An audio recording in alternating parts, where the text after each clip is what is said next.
This is another story from my book, Alice at Plum Island. This one comes under the magic category of kind of story. It's called Cycling Voice. Cycling Voice, 1970s, Concord, Mass. Once, nearly 50 years ago, I had a debate with a voice in my head that demanded to be heard. I had gotten into bike racing in the mid-1970s and would often be out training on the rural roads not far outside of Boston. Sometimes I would be riding with others, and sometimes alone.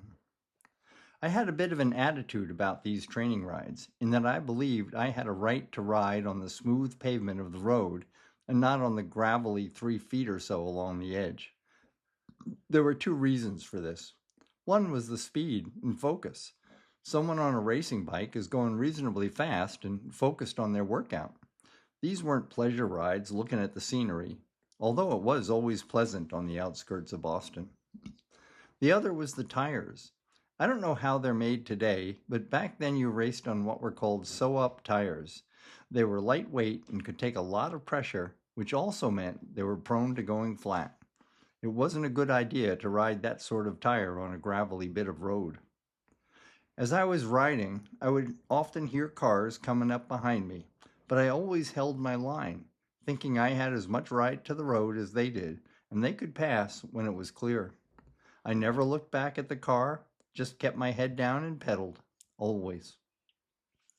Then, one day, riding alone somewhere out in Concord, Mass., I heard a car coming up behind, and a voice in my head said, "Move over." I was surprised, never having experienced anything like that before. It was practically audible. Having no idea what that was, I thought back, "No, I hold my line." The voice repeated, "Move over."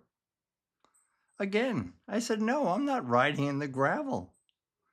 More insistent. A third time it said, "Move over." So I moved over and rode in the gravel. As the car came by, I glanced left and saw it giving me a safe, wide berth. I was wondering what that was all about and started to pull back into the road and was almost hit by the extra wide trailer the car was towing.